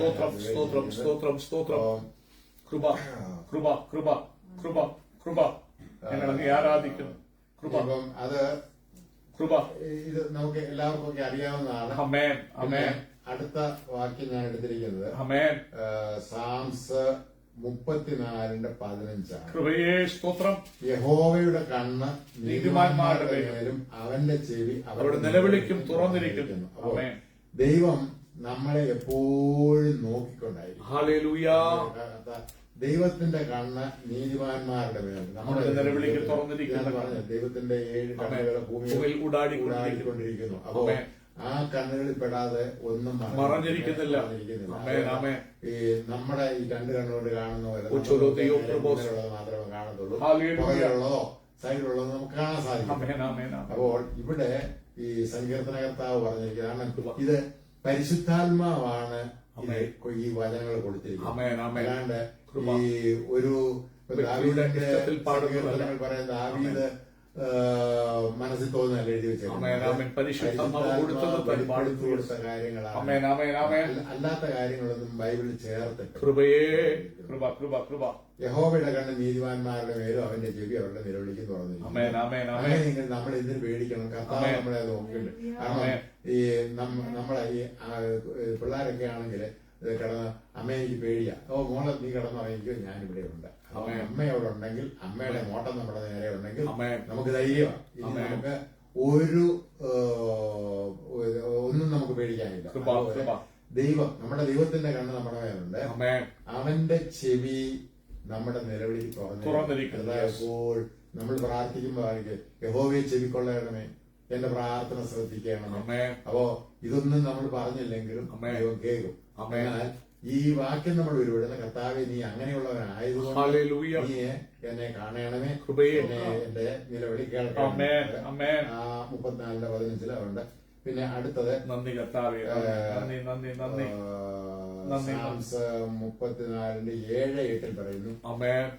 ആമേൻ. യഹോവയുടെ ദൂതൻ അവന്റെ ഭക്തന്മാരുടെ ചുറ്റും പാളയമറിഞ്ഞ് അവരെ വിടുവിക്കുന്നു. വിടുവിക്കുന്നു. Yes, Lord. യഹോവ നല്ലവനെന്ന് രുചിച്ചറിവീൻ. ആമേൻ. ആമേൻ. അപ്പോൾ യഹോവയുടെ ദൂതൻ അവന്റെ ഭക്തന്മാരുടെ Jesus. ചുറ്റും Thank you, Jesus. പാളയമറിഞ്ഞ് അവരെ നിന്റെ വിടുവിക്കുന്നു. കരുണയ്ക്കായി ഞങ്ങൾ കാത്തിരിക്കുന്നു കർത്താവേ. രുചിച്ചറിവീൻ. ആ. അപ്പൊ ഇതിന് ബൈബിളില് കൃപയെ. ഒരുപാട് ആമേൻ. പറയാനുണ്ട്. Praise the Lord. സ്തോത്രം, സ്തോത്രം, സ്തോത്രം, സ്തോത്രം, സ്തോത്രം, സ്തോത്രം, സ്തോത്രം, സ്തോത്രം, സ്തോത്രം, സ്തോത്രം, സ്തോത്രം, സ്തോത്രം. കൃപയെ. സ്തോത്രം, സ്തോത്രം, സ്തോത്രം, ഇത് സ്തോത്രം. ഒരു സംഗതി ഞാനൊന്ന് ഇത് പോയിന്റ് ചെയ്യാം. ആമേൻ. അപ്പോൾ യഹോവയുടെ ദൂതനെ അയച്ച് നൽകിയ ഒരു വിടുതൽ. ആമേൻ. ആമേൻ. 2 രാജാക്കന്മാർ 19, 19, 35. ഹല്ലേലൂയ. ആമേൻ. ആ ചാപ്റ്ററിനകത്ത് പോലെ ഈ സബ്ജക്റ്റ് ആണെങ്കിലും ആമേൻ. അവിടെ നിന്ന് സംഭവിച്ചത് എന്താണെന്നുള്ളത് ആമേൻ. 19-35 ആമേൻ. ആമേൻ. അതിന്റെ കൂടുതൽ വിവരങ്ങൾ അറിയണം. നമ്മൾ മുഴുവനും വായിക്കണം. അത് ഹല്ലേലൂയ. പറഞ്ഞിരിക്കുന്നത് ആമേൻ. അശ്ശൂർ രാജാവായ ആമേൻ. സൻഹേരീബിന്റെ സൈന്യത്തിൽ ആമേൻ. 1,85,000 ഒരു ദൂതൻ ഒരു ജൂതൻ ഒരു രാത്രി കൊണ്ട് കൊന്നു. ആമേൻ. അപ്പോൾ ആ ദൂതന്റെ ഒരു ദൈവദൂതന്റെ ശക്തി ആമേൻ. എന്തോ ആണെന്ന്. ആമേൻ. മിഖായേലൊന്നുമല്ല ആമേൻ. കാരണം ഒരു ദൈവദൂതൻ, സാധാരണ ആമേൻ. ഒരു ദൂതൻ. ആമേൻ. അപ്പോൾ മിഖായേൽ എന്ന് പറയുന്നത് ദൂതന്മാരുടെ തലവനാണ്, കൃപയെ, ശക്തിമാനാണ്. കൃപയെ. ആ കൃപയെ. ഗബ്രിയേലിനോട് എതിരിട്ട കൃപയെ. പൈശാചിക ശക്തിയോട് ആമേൻ. എതിരാണ് ആ ആമേൻ. മിഖായേൽ തന്നെയാണ് വന്നത്. ആമേൻ. അപ്പോൾ ഇതിനകത്ത് ഈ ദൈവദൂതൻ ഹല്ലേലൂയ. ഇറങ്ങി വന്ന് നന്ദി കർത്താവേ. തന്റെ ഭക്തന്മാർക്ക് വിടുതൽ നൽകും ആമേൻ. എന്നതിന്റെ ഒരു കൃപ, കൃപ, കൃപ, കൃപ. തെളിവാണ് ഇതിനകത്ത്. കൃപ, കൃപ, കൃപ, കൃപ, കൃപ, കൃപ. അപ്പോൾ ഈ ഹിസ്കിയ രാജാവ്, ആമേൻ. ഹിസ്കിയ രാജാവിന് സംഭവിച്ചതൊക്കെ അതിന്റെ താഴോട്ട് വായിക്കുമ്പോൾ ഹല്ലേലൂയ. ഹിസ്കിയ രാജാവ് യഹോവയെ അറിഞ്ഞു. അപ്പൊ ആ കാലത്തെ രാജാക്കന്മാർ പലരും വന്ന് ഈ യഹോവയ്ക്ക് വിരുദ്ധമായിട്ടുള്ള കാര്യങ്ങൾ, ഈ കൃപ. ബാലിനെയും അശേരായും ഒക്കെ ആരാധിക്കുന്നവരായിരുന്നു. അതുകൊണ്ട് ദൈവം അവരെ തള്ളിക്കളയും കൃപ, ചെയ്തിട്ടുണ്ട്. കൃപ, അത് കൃപ, കൃപ. ഈ ഹിസ്കിയാവ് ആമേൻ. യഹോവയ്ക്ക് ആമേൻ. യഹോവയുടെ ഒരു ആമേൻ. പ്രിയങ്കരനായിട്ടുള്ള ഒരു ഹല്ലേലൂയ. രാജാവായിരുന്നു. ആമേൻ. ആ രാജാവ് നൽകിയ വിടുതലാണ്. അപ്പൊ കൃപയെ. ഇസ്രായേലിന് സൈന്യം എന്ന് പറയുന്നത് വളരെ തുച്ഛമായിട്ടേ ഉള്ളൂ. ആമേൻ. അപ്പോ 1,85,000 പേരെ കൊന്നു മുടിച്ചു എന്ന് പറയുന്നുണ്ട്. അതിനുശേഷം വായിക്കുമ്പോൾ ബാക്കിയുള്ളവരുമായിട്ട് അത് തിരികെ പോയി. കൃപ. അപ്പോ 2,00,000-നും മുകളിൽ ആൾക്കാരോട് ഉണ്ടായിരുന്നു. അത്രയും ആമേൻ. ആൾക്കാരുമായിട്ട് വന്നു കഴിഞ്ഞാൽ ആമേൻ. ആ യെരൂശലേം അവരെല്ലാം കൂടി ഇങ്ങനെ കൈയിട്ടാൽ നമ്മൾ ഈ ഹല്ലേലൂയ. കുഴിക്കകത്തുനിന്ന് വലിയ ചേന പൊക്കിയെടുക്കുന്ന പോലെ ആമേൻ. പൊക്കിയെടുക്കാൻ ആമേൻ. പറ്റും. Praise the Lord. അപ്പോൾ അത് കണ്ട് ഹിസ്കിയാവ് ഭയപ്പെട്ടു. ഹല്ലേലൂയ. നിലവിളിച്ച് പ്രാർത്ഥിച്ചപ്പോൾ കൃപ, കൃപ, കൃപ, കൃപ.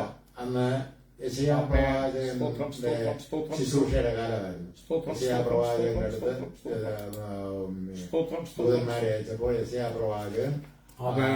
ഹിസ്കിയാവിന് നന്ദി, നന്ദി, നന്ദി.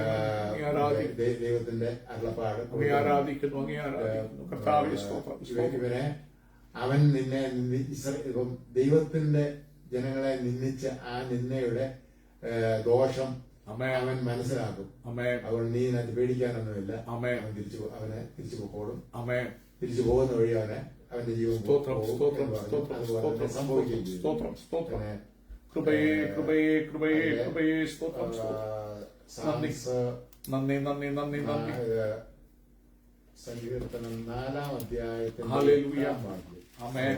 നമ്മുടെ പ്രത്യാശയെ പറ്റിയാണ് അവിടെ ആമേൻ, കാണുന്നത്. ആമേൻ, ആമേൻ. ഞാൻ സമാധാനത്തോടെ കിടന്നുറങ്ങും, നീ എന്നെ അങ്ങല്ലോ യഹോവേ എന്നെ എന്ന് നിർഭയം വസിക്കുമാറാക്കണം.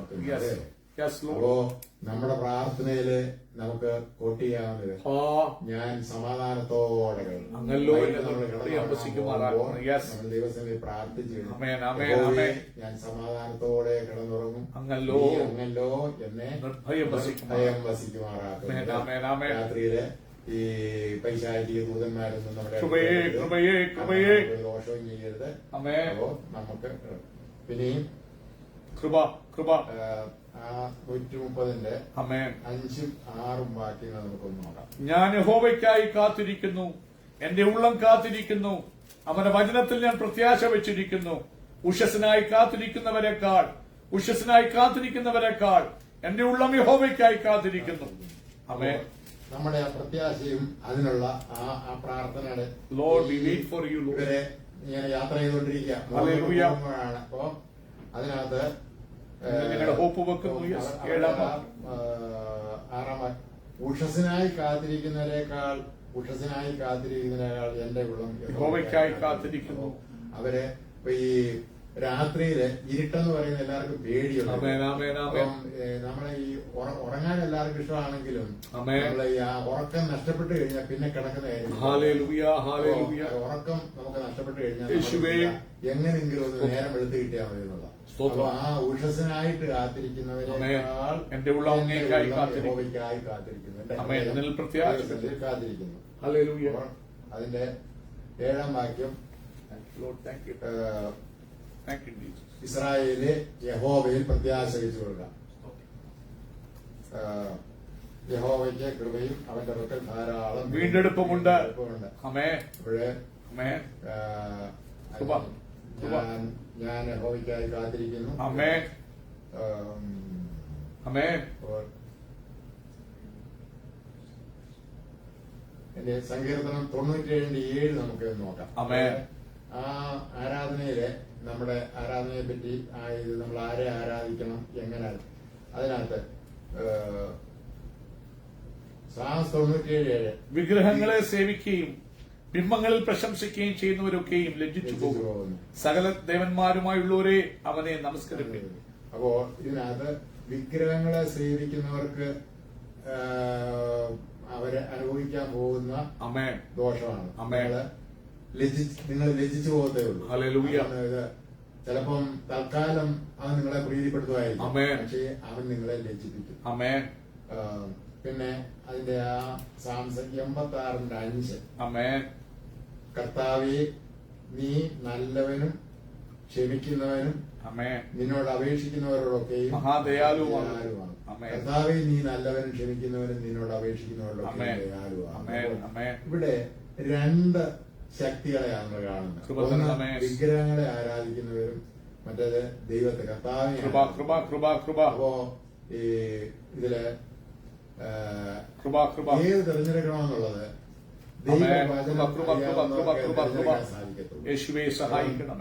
വിഗ്രഹങ്ങൾ ആരാധിക്കുന്നവർക്കൂടെ നമുക്കറിയാം. നമ്മുടെ നാട്ടിൽ തന്നെ ഇപ്പോഴേ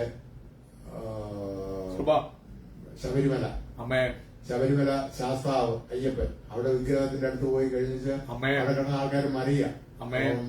കേരളത്തിന്റെ തെക്കൻ സംസ്ഥാനങ്ങളില് ആന്ധ്ര, തമിഴ്നാട്, കർണാടക സ്റ്റേറ്റ്, കേരളം, ഈ 4 സംസ്ഥാനങ്ങളിലെ മുഴുവൻ ഹിന്ദുക്കളും അവിടെ എത്തും. അവിടെ ചെന്നാല് കെട്ടുകണക്കിന് പണം വാരിയിടുന്ന ഏറ്റവും കൂടുതൽ വരുമാനം വരുന്ന ഒരു ആരാധനാ സ്ഥലമാണ് കോടികൾ.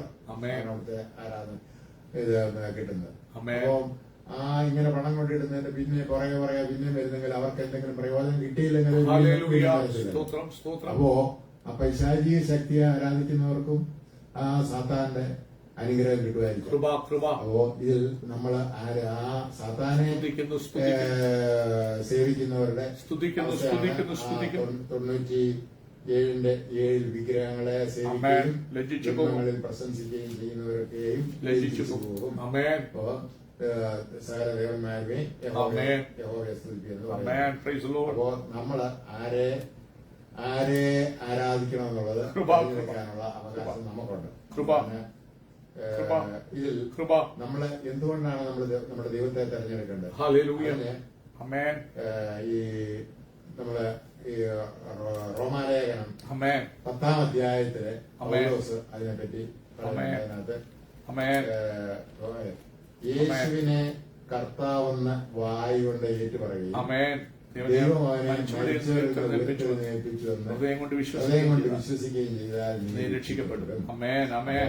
നമ്മൾ രക്ഷിക്കപ്പെടാൻ എന്തോ ചെയ്യേണ്ടത്? യേശു കർത്താവെന്ന് വാകൊണ്ടിട്ട് കർത്താവെന്ന് വായ് കൊണ്ട് ഹൃദയം കൊണ്ട് വിശ്വസിക്കണം, ഹൃദയം കൊണ്ട് നമ്മൾ വിശ്വസിക്കണം, വാകൊണ്ടേറ്റ് പറയണം. വായ കൊണ്ട് ഏറ്റു പറയണം. ആമേൻ. അപ്പോൾ ഹൃദയം കൊണ്ട് നീതിക്കായി വിശ്വസിക്കുകയും വായ കൊണ്ട് രക്ഷയ്ക്കായി ഏറ്റു. അപ്പോൾ അത് ഈ കർത്താവ് എന്തോ ആണെന്നുള്ളതും യേശു കർത്താവാണെന്നും യേശുവിനെ മരിച്ചവരിൽ നിന്ന് ദൈവം ഉയർത്തെഴുന്നേൽപ്പിച്ചു എന്നും അറിയണമെങ്കിൽ നമ്മളത് ആരെങ്കിലും നമ്മൾ പറഞ്ഞെങ്കിലേ നമ്മൾ ഈ ചെറുപ്പത്തിലെ ഈ ക്രിസ്തീയ കുടുംബങ്ങളിൽ ജനിച്ചതുകൊണ്ട് ജനിച്ച് കൈപൊക്കാൻ പ്രായമാകുമ്പോൾ ആദ്യം പഠിപ്പിക്കുന്ന കുരിശ് വരയ്ക്കാൻ. അപ്പോ ആ കൈ പിടിച്ച് ഇങ്ങനെ കുരിശ് വരപ്പിക്കും. ദൈവമേ രക്ഷിക്കണേ രക്ഷിക്കണേ വിളിക്കാൻ പഠിപ്പിക്കും. അപ്പോ അത് കേട്ട് പഠിക്കുമ്പോ നമ്മുടെ വായിൽ നിന്ന് ദൈവമേ ദൈവമേ എന്നുള്ള ആ വാക്ക് വരും. അപ്പൊ ദൈവം ഒരു നമ്മളെ രക്ഷിക്കുന്ന ഒരു ശക്തിയാണ്. നമ്മള് മനസ്സിലാക്കും, നമ്മൾ കേൾക്കുന്നതുകൊണ്ടും അതിനെപ്പറ്റി അറിയാവുന്നതുകൊണ്ടും. അപ്പോൾ യേശു കർത്താവെന്ന് അറിയണമെങ്കിൽ ആ യേശു കർത്താവ് എന്നുള്ളത് കേട്ടെങ്കിലല്ലേ സാധിക്കുന്നു. താഴത്തെ ഒരു വാക്യത്തിൽ പറയുന്നുണ്ട് കർത്താവിന്റെ 13-ാം വാക്യം പറയുന്നത് കർത്താവിന്റെ നാമം വിളിച്ചപേക്ഷിക്കുന്ന ഏവനും രക്ഷിക്കപ്പെടുമെന്നുണ്ടല്ലോ. കർത്താവിന്റെ നാമത്തെ വിളിച്ച് അതിന്റെ താഴോട്ട് വായിച്ചാല് കർത്താവിന്റെ നാമത്തിൽ വിശ്വസിക്കണമെങ്കിൽ പതിനാലാമത്തെ വാക്യം എന്നാൽ അവൻ വിശ്വസിക്കാത്തവനെ എങ്ങനെ വിളിച്ചപേക്ഷിക്കും? അവൻ കേട്ടിട്ടില്ലാത്തവൻ എങ്ങനെ വിശ്വസിക്കും? പ്രസംഗിക്കുന്നവനില്ലാതെ എങ്ങനെ കേൾക്കും? ആരും അയക്കാതെ എങ്ങനെ പ്രസംഗിക്കും? അപ്പോൾ ഇവിടെ പൗലോസ് അന്ന് ഈ പൗലോസ് പ്രസംഗിക്കുന്ന ആ കാലത്ത് ഈ ഇന്ന് നമ്മളൊക്കെ ഭാഗ്യമുള്ളവരാ, ദൈവകൃപയുള്ളവരാ. കാരണം ദൈവവചനം നമ്മുടെ കയ്യിലുണ്ട്, സുലഭമാണ്. അപ്പൊ നമുക്ക് എഴുതാനും വായിക്കാനും നമുക്ക് ഉള്ള കഴിയുന്നു. അപ്പോ ഇത് ആരും പ്രസംഗിച്ചില്ലെങ്കിൽ എന്നാൽ ഈ പുസ്തകമില്ല. ഇപ്പം ജയൻ ഇവിടെ വന്നോ പറഞ്ഞായിരുന്നു സ്ഥലത്തിന്റെ പേര് ചടയമംഗലം ഹിന്ദുക്കളുടെ ഒരു കേന്ദ്രമാണ്. നമ്മളെ ട്രിവാൻഡ്രത്തിന് പോകുമ്പോൾ അതിന്റെ പാസി ആദേശത്ത് ചെല്ലുമ്പോഴേ അറിയാം ഒരു വെളിച്ചമില്ലാത്ത ഒരു സ്ഥലം. അവിടെ ഈ പാറയിലൊക്കെ രൂപങ്ങൾ ഉണ്ടാക്കി വെച്ചിട്ട് അതിന്റെ പുറത്തുകൊണ്ട് ഈ ചന്ദനവും പൂവും ഒക്കെ ഇട്ടേക്കുന്നതാണ്. അപ്പൊ ആ ഇത് മരത്തിന്റെ ചുവട്ടില് കാണുന്ന മരത്തിന്റെ ഈ ഇത് കരുവേലത്തിന്റെ എല്ലാം ചുവട്ടില് ആരാധന ചെയ്തിരുന്നു പറഞ്ഞ പോലെ മരങ്ങളുടെ എല്ലാം ചുവട്ടില് രൂപങ്ങൾ അറിവില്ലാത്തവരാണ്. അവരുടെ ഇടയിലാണ് ദൈവവചനം അറിയാൻ വേണ്ടിയ ഈ ജയനെ നമ്മളോട് പറഞ്ഞ പരിശീലിക്കാൻ വേണ്ടി ആൾക്കാരെ വിടുന്നുണ്ട്. നമ്മൾ അതിന് പ്രാർത്ഥിക്കണം. നമ്മളിതൊന്ന് പ്രാർത്ഥിച്ചാൽ മാത്രം നടക്കുന്നില്ല. ചെയ്യുന്ന ആൾക്കാർക്ക് അവരെ ആരെങ്കിലും അയക്കാതെ എങ്ങനെ പ്രസംഗിക്കും? അപ്പൊ അവരെ നമ്മൾ അയക്കണം. അപ്പൊ അതിനുവേണ്ടി നമ്മള് അപ്പോൾ വിശ്വാസം കേൾവിയാലും വചനത്താലും വരുന്നു. യേശു കർത്താവെന്ന് നമ്മൾ അറിയുന്നത് കേൾവിയാലാണ്, വചനത്താണ്. അപ്പൊ നമ്മൾ വചനം കേട്ടു, ആ കർത്താവിന്റെ വചനം നമ്മുടെ കയ്യിലുണ്ട്. അവിടെ വചനം കേൾക്കണം, വചനത്തിൽ പരിജ്ഞാനം വരണം, വചനം അനുഷ്ഠിക്കണം. അതാണ് രക്ഷയ്ക്കുള്ള മാർഗം. കേട്ടാൽ മാത്രം പോരാ, അത് നമ്മുടെ ഹൃദയത്തില് സ്വീകരിക്കണം. അതനുസരിച്ച് നമ്മൾ ജീവിക്കണം. അപ്പോൾ ഇത് ഈ ഇതിനെപ്പറ്റി പറയുന്നത് ദൈവവചനവും നമ്മുടെ ഹൃദയത്തിൽ വന്നു കഴിഞ്ഞാൽ വിത്ത് മുളയ്ക്കുന്നത് പോലെ അത് മുളച്ച് അത് 30, 60, 100 മേനിയായിട്ട് ഫലം തരണം. അപ്പോൾ വിത്ത് നമ്മൾ ഇട്ട് കഴിഞ്ഞാൽ മഴവെള്ളം വീണാൽ അത് മുളച്ചു വരും. പക്ഷേ ആ മഴവെള്ളം വീണാലും മുളയ്ക്കണമെങ്കിൽ അതിന് കുറച്ച് അനുകൂല ഘടകങ്ങളൊക്കെ വേണം. അതിപ്പം നമ്മളെ കൃഷി ഇപ്പം ഈ പുറത്ത് കിടക്കുന്ന വിത്തുകളൊക്കെ അതുപോലെ അതിന് നമ്മളതിനെ പറ്റി എന്നാൽ നമ്മൾ കൃഷി ചെയ്യുന്ന നെല്ല്, ഗോതമ്പ് ഇതൊക്കെയാണ്. അത് കൃഷിക്ക് വേണ്ടി നമ്മൾ ആദ്യം ഒരുക്കും. ആ വിത്ത് മണ്ണിൽ ഇടാൻ വേണ്ടി നമ്മൾ ഒരുക്കും. എന്നിട്ട് നമ്മൾ കാലാവസ്ഥ നോക്കിയിരിക്കും. അതിനനുസരിച്ച് മഴ, ഇടമഴ, പിന്മഴ. അപ്പോ ആ മുൻമഴ നമ്മൾ കിളച്ച് ഒരുക്കുക. ഹല്ലേലൂയ. കാഠിന്യമില്ലാത്ത മണ്ണാണെങ്കിലേ ആമേൻ. അതിനകത്ത് വെള്ളം ഇറങ്ങത്തുള്ളൂ. ആമേൻ. അതിനാണ് കിളച്ചൊരുക്കുന്നത്. ആമേൻ. അപ്പോൾ നമ്മുടെ വചനം ഹൃദയത്തിലുണ്ടെങ്കിൽ ഹല്ലേലൂയ. കാഠിന്യവും ഇല്ലാതാണ് കിളച്ചൊരുക്കണം. ആമേൻ. അവിടെ ആ സ്ഥലം നമ്മൾ ഒരുക്കണം. ആമേൻ. പിന്നെ വിത്ത് ആമേൻ. അവസരം നോക്കി നമ്മളത് വിതയ്ക്കണം. ആമേൻ. വിതയ്ക്കണമെങ്കിൽ ആ വിത്ത് പ്രിപ്പയർ ചെയ്യണം. ഹല്ലേലൂയ. ആ വിത്ത് ആമേൻ. നമ്മൾ തെരഞ്ഞെടുക്കണം. ആമേൻ. അപ്പം ആ നമ്മുടെ ഈ മത്തായിയുടെ സുവിശേഷത്തിൽ വിതയ്ക്കുന്നതിന്റെ 2 ഉപവും അറിഞ്ഞിട്ടുണ്ട്. ആമേൻ. വിതയ്ക്കുന്നതിന്റെ ഉപവും അറിഞ്ഞിട്ടുണ്ട്. ആമേൻ. വിതയുടെ കള വരുന്നത് അവിടെയാണെന്നും പറഞ്ഞിട്ടുണ്ട്. ആമേൻ. അപ്പോൾ ആ കള വരുന്ന ആ ഉപം നമ്മളൊന്ന് വായിച്ചാല് അതിനകത്ത് നമ്മള് ഈ വചനം ഏത് രീതിയിൽ കൈകാര്യം കൃപയേ, ചെയ്യണം കൃപയേ. മനസ്സിലാവും. അപ്പോ ആ നിലത്ത് വിതയ്ക്കുന്ന വിത്തുകൾ ഗോതമ്പോ നെല്ലോ അത് ഈ മഴവെള്ളം, അതായത് മുൻമഴ പിന്മഴ. മുൻമഴ എന്ന് പറയുന്നത് കിളുത്ത് വരാനും ശക്തിയായിട്ട് കിളുത്ത് വരാനുള്ളത്. ഇടമഴ എന്ന് പറയുന്നത് അത് ഈ കിളുത്ത് കുറച്ച് കഴിയുമ്പോഴത്തേക്ക് അങ്ങനത്തെ മണ്ണിന്റെ വളമെല്ലാം പോകും. പിന്നെ ഇത് വളരെ മുരടിക്കും. അപ്പൊ ആ സമയത്ത് വീണ്ടും ഒരു മഴ പെയ്ത് ആകാശത്ത് നിന്ന് നൈട്രജനും ഒക്കെ ഇതിനകത്ത് ശക്തമായിട്ട് വളരും. അതിനുശേഷം ഇത് കായെല്ലാമായി കൊയ്ത്തിന് ഭാഗമാകുന്നതിന്റെ തൊട്ട് മുമ്പേ പിന്മഴ. ആ പിന്മഴ പെയ്ത് ഈ വിത്തുകളൊക്കെ നനഞ്ഞു കഴിഞ്ഞാൽ നല്ല ദൃഢമാകും. കാരണം അളവ് കൊയ്ത് കൂട്ടി അളന്നെടുക്കുമ്പോ ഈ ഉണങ്ങി പൊരിപ്പുള്ളതാകും. അതുപോലെ നമ്മുടെ ഹൃദയത്തിൽ ഇരിക്കുന്നതായ വചനങ്ങൾക്കും ഇതെല്ലാം ആവശ്യമാണ്. വേണം, ഇടമഴ വേണം, വേണം. നമ്മുടെ മുൻമഴ എന്ന് പറയുന്നത് ദൈവസേന നമ്മുടെ ഉപവാസത്താൽ നമ്മളെ വിത്തിട്ടു. കൂട്ടായ്മയിൽ ഉള്ള ഈ സ്തോത്രം ഇത് ഇടമഴയാണ്. നമുക്ക് ശുശ്രൂഷയുണ്ട്, വചനം കിട്ടും, കീർത്തനങ്ങൾ കിട്ടും, സ്തുതിക്കും. ആ വചനം അത് പോഷിപ്പിക്കപ്പെടും. ഇടമഴയായി ആരാധനയിൽ നമുക്ക് ഇടവകയും ഉപവാസം, ആരാധനാധ്യാനം, പിന്മഴയാണ് പ്രാർത്ഥന. അപ്പം നമ്മുടെ ഈ പ്രാർത്ഥന കൊണ്ട് വേണം ഇത് പുഷ്ടിപ്പെട്ട് വരാം. അപ്പോൾ നമ്മൾ ഇട്ടിരിക്കുന്ന ഈ വിത്തുകൾ ഇത് പൂർണ്ണമായിട്ട് ഫലം തരണമെങ്കിൽ ആ ദൈവസേനയുടെ ഈ വചനം നമ്മള് കേട്ടാൽ മാത്രം പോരാ. ആ ഒരു മനുഷ്യനെ വിത്തിട്ട് വിളവെടുക്കുന്ന മാതിരി നമ്മുടെ ഈ വചനത്തെ നമ്മൾ വളർത്തണം. കൃപയേ, കൃപയേ, കൃപയേ, കൃപയേ. നന്ദി കർത്താവേ, നന്ദി, നന്ദി, നന്ദി, നന്ദി. അതിനെയും നമ്മുടെ ആ ഇപ്പം ഈ വർഷത്തെ നമ്മുടെ ചിന്താവിഷയം എന്ന് പറയുന്നത് വചനത്തിന്റെ വളർച്ച.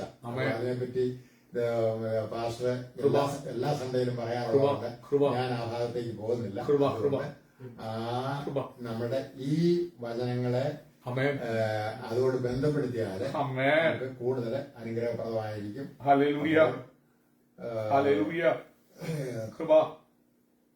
സ്തോത്രം ചെയ്യുന്നു. പിന്നെ നമ്മുടെ ഈ വചനത്തിലുള്ള വളർച്ച ക്രിസ്തുവിൽ വേരൂന്നി അവന്റെ തലയോളം നമ്മൾ വളരണം. നമ്മള് ആ വചനത്തെ നമ്മള് വളരണം. ക്രിസ്തുവിൽ വേരൂന്നി അവന്റെ തലയോളം വളരുവാൻ തക്കവണ്ണം ദൈവമായ കർത്താവ് നമ്മെ ഓരോരുത്തരെയും സഹായിക്കട്ടെ എന്ന് പ്രാർത്ഥിക്കുന്നു. സ്തോത്രം.